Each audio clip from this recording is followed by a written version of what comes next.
അപ്പോൾ എല്ലാം കൂടി വണ്ടിക്ക് 55,000 രൂപ മാത്രമാണല്ലേ? നോർമലി എല്ലാവരും പറഞ്ഞൊരു കാര്യമാണ്, എന്താ പറയുക, 1 ലക്ഷം ആകുമ്പോഴത്തേക്ക് അല്ലെങ്കിൽ 75,000 ആകുമ്പോഴത്തേക്ക് പുതിയ വണ്ടി ഇതിനേക്കാളും എടുത്തിട്ടുള്ളത്.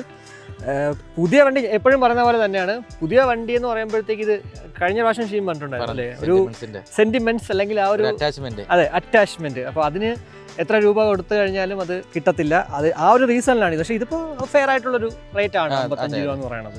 നമ്മളിതിൽ എഞ്ചിൻ പാർട്സ് ഒന്നും പ്ലേറ്റ് ചെയ്തിട്ടില്ല. അതൊക്കെ പ്ലേറ്റ് ചെയ്യുന്നെങ്കിൽ എമൗണ്ട് വീണ്ടും കൂടിപ്പോയി. ഓക്കെ, അത് കാണുന്നുണ്ട് കേട്ടോ, ചെറിയൊരു ഗ്ലോസിന്റെ ഒരു പ്രശ്നമുണ്ട്. പിന്നെ പ്ലേറ്റ് ചെയ്ത് കഴിഞ്ഞാൽ നമ്മൾ അതിനനുസരിച്ചിട്ട് സൂക്ഷിക്കണം. നമ്മളിപ്പോ ഇത് ചെയ്ത് ഏത് വർക്കാണെങ്കിലും നമ്മൾ വണ്ടി കെയർ ചെയ്യണം. ഒന്നുമില്ലെങ്കിലും മാസത്തിൽ ഒരു ദിവസം ഫുള്ളായിട്ട് സർവീസ് ചെയ്യാം. മഴയത്ത് ഓടിക്കഴിഞ്ഞ് വരുമ്പോൾ ഒന്ന് വെള്ളം അടിച്ചെങ്കിലും ഒന്ന് കഴുകി വെക്കുക, അങ്ങനെയൊക്കെ ചെയ്യാം. കാര്യം ബുള്ളറ്റിൽ ബാക്കിയുള്ള വണ്ടി അപേക്ഷിച്ച് ഒരുപാട് മെറ്റൽ പാർട്സ് ആയതുകൊണ്ട് തുരുമ്പ്, അതായത് അങ്ങനെ റസ്റ്റിങ്ങിന്റെ ഒരു ഇഷ്യൂ പെട്ടെന്നുണ്ടാവും. നമ്മൾ പണി ചെയ്ത് വെച്ചേക്കുന്നതുകൊണ്ട് പെട്ടെന്ന് ആ ഒരു വിഷയം വരുന്നില്ല.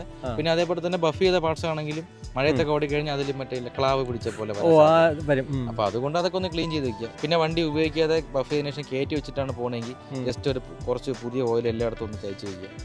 ബഫിങ്ങിലും പ്ലേറ്റിംഗും വരുന്ന ഭാഗത്ത് വണ്ടി അങ്ങനെ തന്നെ മെയിൻറ്റെയിൻ ചെയ്ത് കൊണ്ടുനടക്കാൻ പറ്റും. നമ്മളിപ്പോ ഏത് വണ്ടിയാണെങ്കിലും ഞാനിപ്പോ ഇത് വർക്ക് ചെയ്ത് കൊടുത്തതിന് ശേഷം പുള്ളി മെയിൻ ചെയ്ത് കൊണ്ടുവന്നാൽ ഇതൊരു 5-10 കൊല്ലം ഇതിങ്ങനെ ബഫിങ് മങ്ങി പോകും. കുറച്ച് നാൾ കഴിയുമ്പോൾ അത് വണ്ടി ഉപയോഗിക്കുന്നവർക്ക് അറിയാം, ഒക്കെ ഇങ്ങനെ തന്നെ ഇരിക്കും. പക്ഷെ വേറൊരു കാര്യം കൂടി പറയാനുള്ളത്, നമ്മുടെ ചാനലിൽ ഇട്ട ആദ്യത്തെ വീഡിയോ ഒരു ബ്ലൂ കളർ ബുള്ളറ്റ് ഞാൻ ഈ ഇടയ്ക്ക് കണ്ടായിരുന്നു. എനിക്ക് തോന്നുന്നു ഓൾമോസ്റ്റ് നമ്മളൊരു 3 മാസം അല്ലേ, 3 മാസം കഴിയും ആ ഒരു വീഡിയോ ചെയ്തിട്ട്. പക്ഷെ ഇപ്പോഴും ആ വണ്ടി അതേപോലെ തന്നെ ഇരിപ്പുണ്ട് കേട്ടോ. പിന്നെ ജസ്റ്റ് ഒരു 3 മാസമേ ആയിട്ടുള്ളൂ. എന്നാൽ പോലും നമുക്ക് എന്തായാലും ഒരു പെയിന്റ് ചെയ്തിട്ടുള്ള ഒരു വണ്ടിയുടെ റിവ്യൂ തന്നെയാണ്, യൂസർ റിവ്യൂ ചെയ്യാം.